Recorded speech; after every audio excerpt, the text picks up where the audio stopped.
I timori per la ripresa della pandemia in autunno, le misure per contrastarla, soprattutto in vista della riapertura delle scuole. Federica, siamo pronti? Rave party illegale nel bosco, nel cuore della Carnia, con musica, techno e droga. Arrivano i carabinieri e finisce male per 20 ragazzi, tutti denunciati. Escalation di arrivi di minori stranieri non accompagnati a Udine, le strutture di accoglienza sono piene, il comune corre ai ripari. Cresce il numero di marmotte censite nel Parco delle Prealpi Giulie, nell'area naturale protetta la popolazione ha raggiunto ormai il migliaio di esemplari. È attesa la decisione sul destino della Manzanese, la società ha chiesto di poter essere ammessa in eccellenza ma si va verso un inserimento in seconda categoria.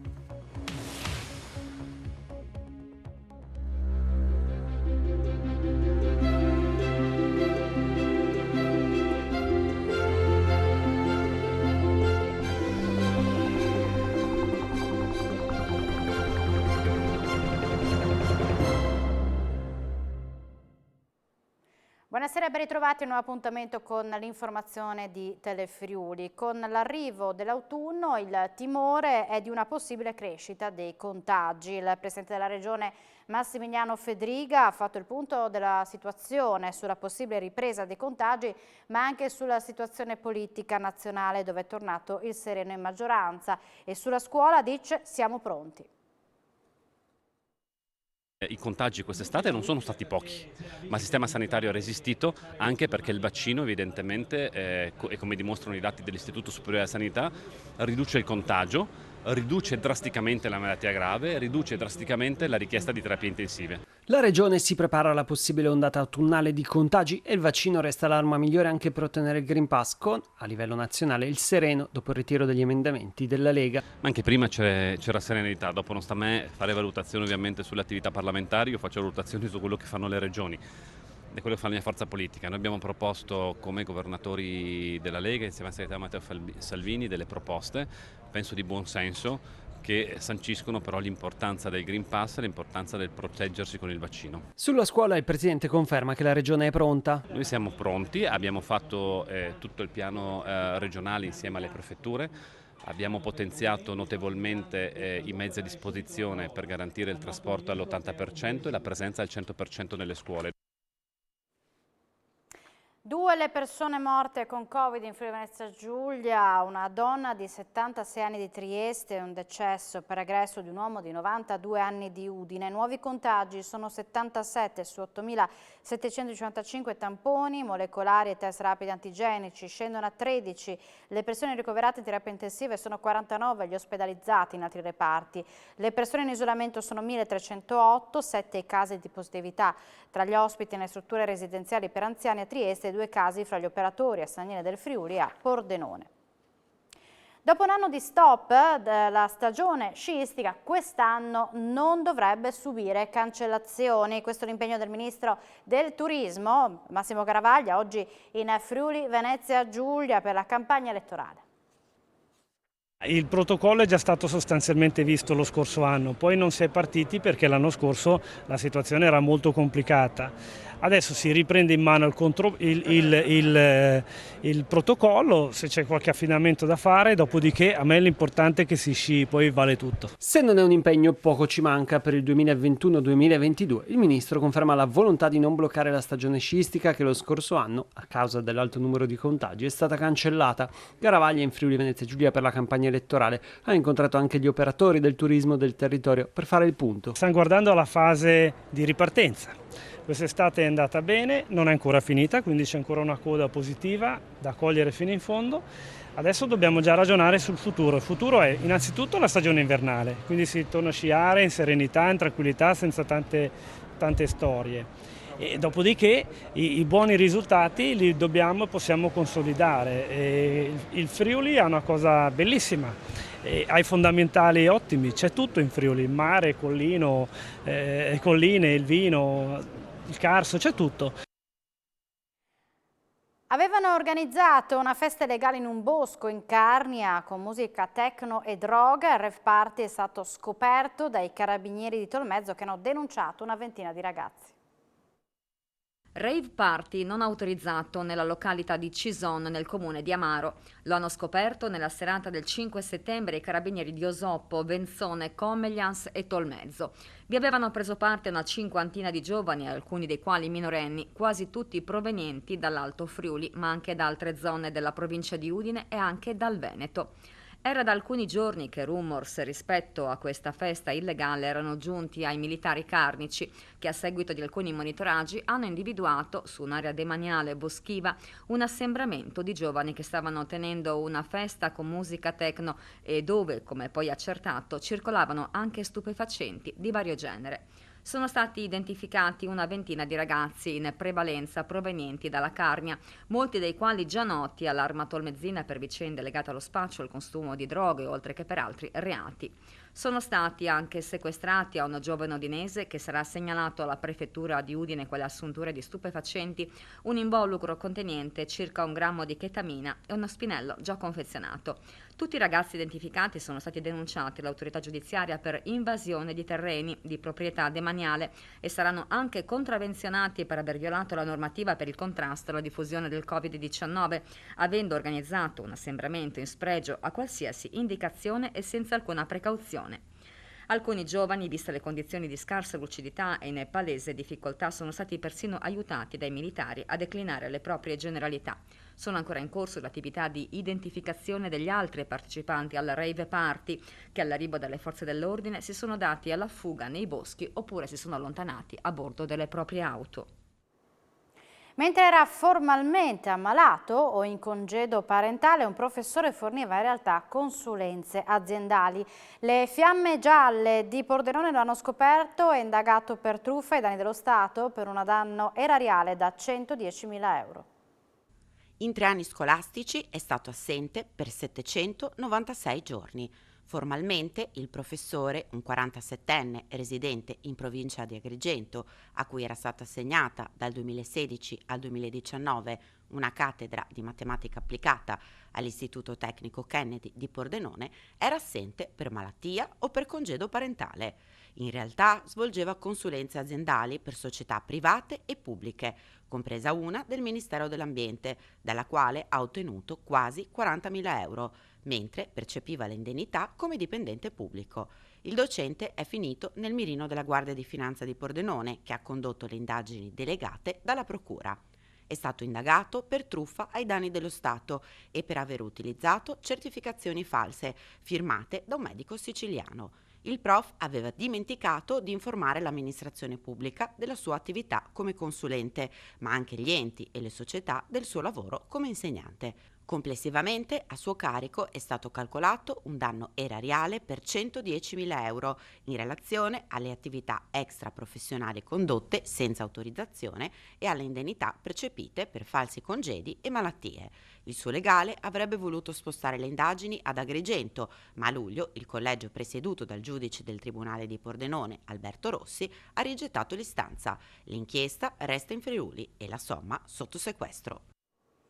3 aziende del Friuli Venezia Giulia selezioneranno un centinaio tra addetti alla logistica, alle linee produttive e operatori su macchine utensili nel Recruiting Day online organizzato dalla Regione Friuli Venezia Giulia in programma mercoledì 15 settembre.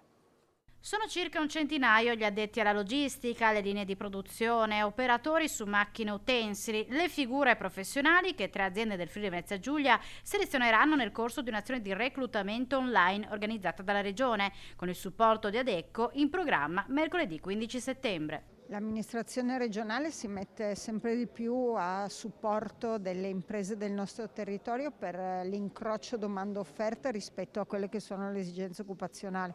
Un recruiting day come questo organizzato con l'agenzia Adecco, ma organizzato con 3 grandi aziende del nostro territorio, serve a tutti quanti noi, serve ai lavoratori, serve alle imprese, ma serve soprattutto per far incrociare i profili professionali di chi cerca lavoro con quelle che sono le aziende del nostro territorio che lo offrono. In questo caso sono 100 profili professionali, 100 persone che possono trovare occupazione, ma sappiamo bene che sul nostro territorio la richiesta del personale è molto più alta. Questa mattina a Trieste si è svolta la cerimonia dell'intitolazione del polo cardiologico del complesso di Cattinara al professor Fulvio Camerini. È stata l'occasione per una riflessione sulla ripartenza del settore della sanità post-Covid. Io l'ho definita la cardiologia del Friuli Venezia Giulia perché oramai si va verso l'eccellenza, bisogna cercare le eccellenze nei reparti. Da qui parte la sfida della sanità post-Covid, cioè poche strutture ma super efficienti? L'eccellenza è la risposta, perché altrimenti non possiamo parlare di risposte. Questo deve anche abbattere determinate abitudini per le quali immaginiamo di trovare l'eccellenza tutto dappertutto. Questo non è possibile, anche perché la casistica diventa importante, tanto è vero che in questa struttura abbiamo un'attrazione di 30% di non residenti, quindi evidentemente questo è il modello al quale guardare, verso il quale soprattutto alcune nostalgie che ogni tanto ascolto non hanno senso di esistere. Il TAR del Friuli Venezia Giulia ha respinto i ricorsi di Anna Ciriani e della lista di Renzo Tondo, che al momento restano esclusi dalle elezioni amministrative a Pordenone e Trieste, in programma il prossimo 3 e 4 ottobre. Anna Ciriani, per il TAR del Friuli Venezia Giulia, non potrà partecipare alle elezioni comunali di Pordenone. La sentenza è arrivata ieri in tarda serata e di fatto ha confermato la decisione dell'ufficio elettorale. Il motivo dell'esclusione è da ricercare nella mancata timbratura dei fogli dove erano state raccolte le firme per la candidatura. Un passaggio tecnico, ma, secondo la Corte, decisivo in quanto non era evidente la piena consapevolezza dei sottoscrittori di quali fossero i candidati e la lista. Il TAR ha anche respinto il ricorso presentato dalla lista Noi con di Piazza Sindaco, nata per volontà dell'ex governatore Renzo Tondo. In questo caso le firme erano state autenticate dallo stesso Tondo in qualità di parlamentare, una procedura validata a livello nazionale grazie al decreto semplificazioni del 2020, ma non ancora in Friuli Venezia Giulia, in quanto regione a statuto speciale con competenza primaria sulle elezioni. Entrambi i ricorrenti si riservano il ricorso al Consiglio di Stato. Il Friuli ha dato l'ultimo saluto ad Attilio Maseri, grande scienziato e benefattore scomparso a 85 anni nella cattedrale di Udine. Da docente universitario in vari prestigiosi istituti internazionali a cardiologo della regina Elisabetta II di Inghilterra e del Papa Giovanni Paolo II, Maseri non si è mai staccato dal Friuli, sua terra d'origine, dove ha lasciato una grande eredità ai giovani e un importante patrimonio culturale e scientifico all'intera comunità. Ultimo saluto nel Duomo di Udine al cardiologo di fama internazionale Attilio Maseri, morto venerdì sera.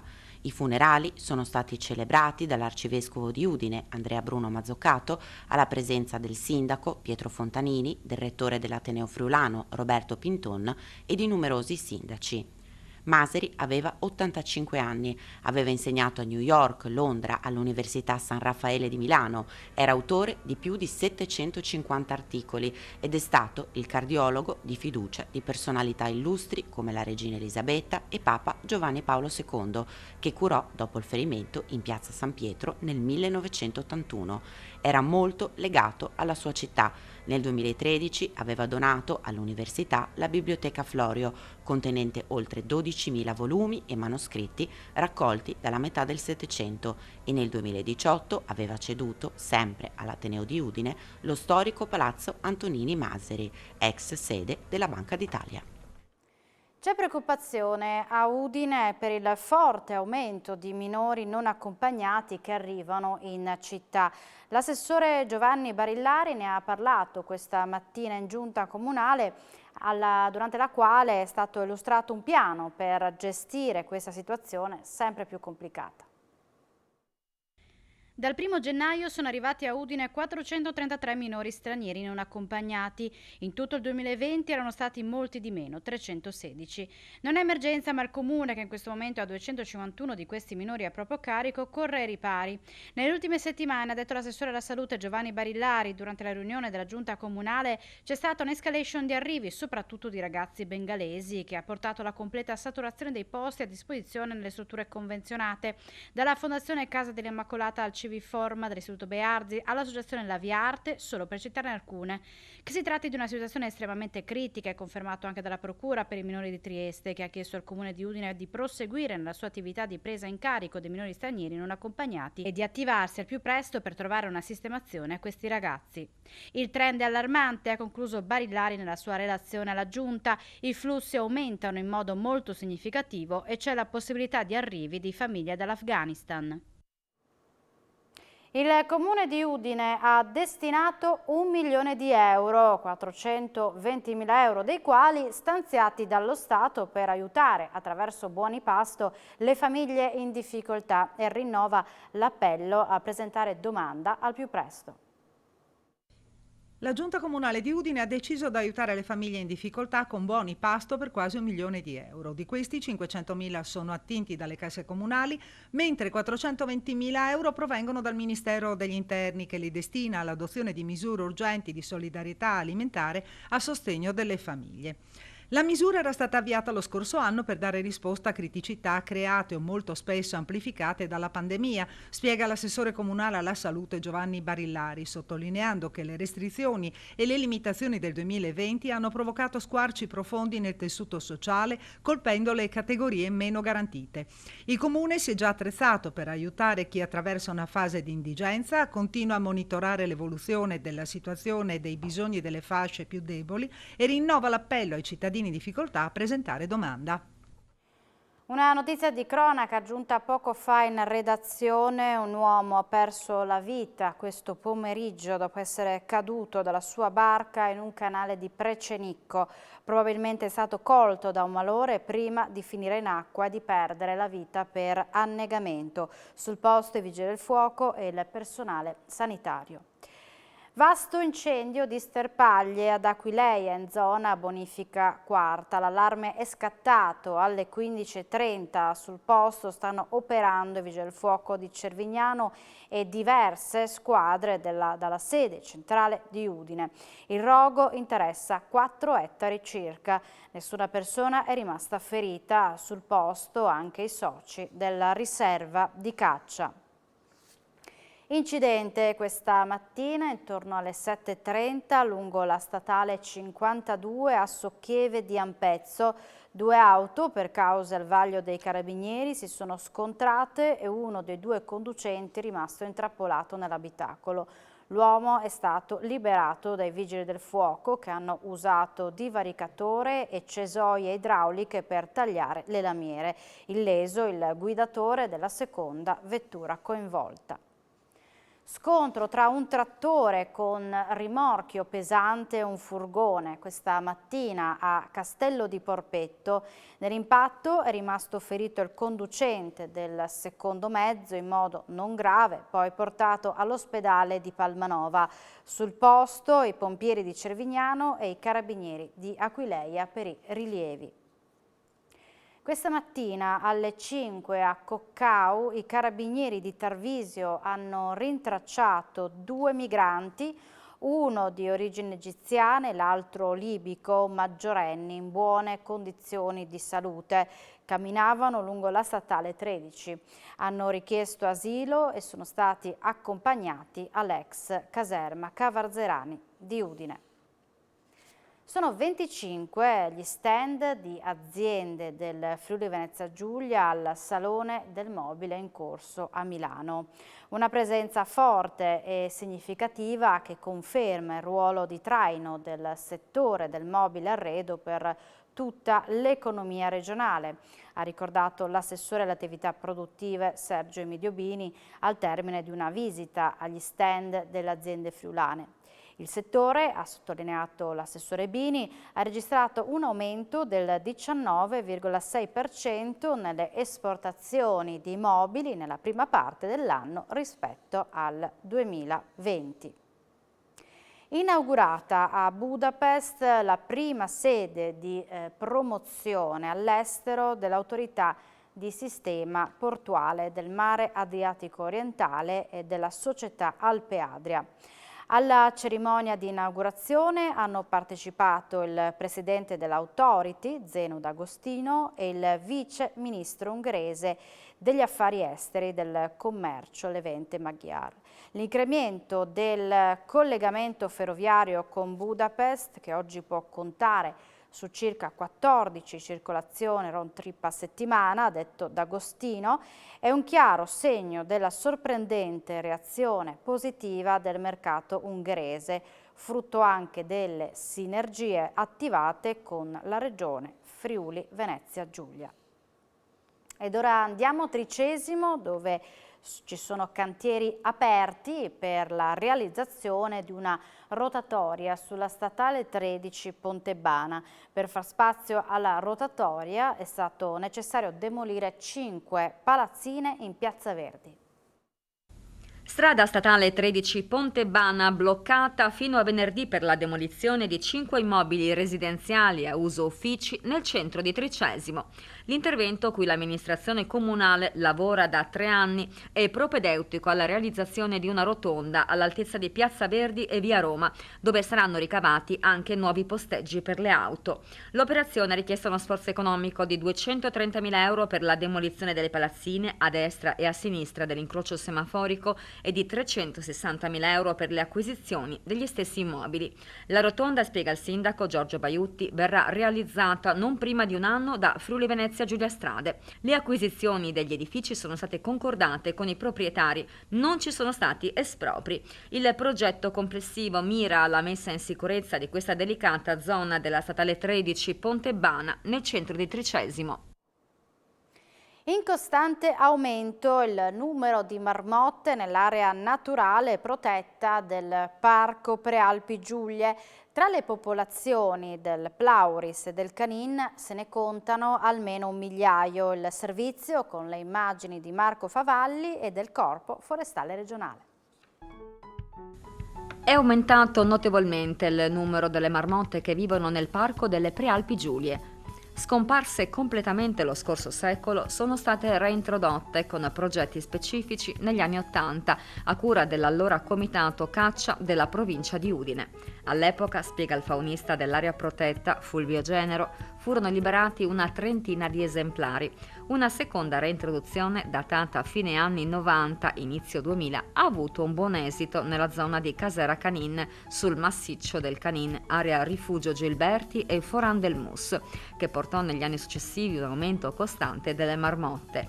Il secondo progetto, sempre coordinato dall'Ente Parco Prealpi Giulie, ha visto la liberazione 4 anni fa di altri 60 esemplari, questa volta sul Monte Plauris, in collaborazione con la provincia autonoma di Bolzano.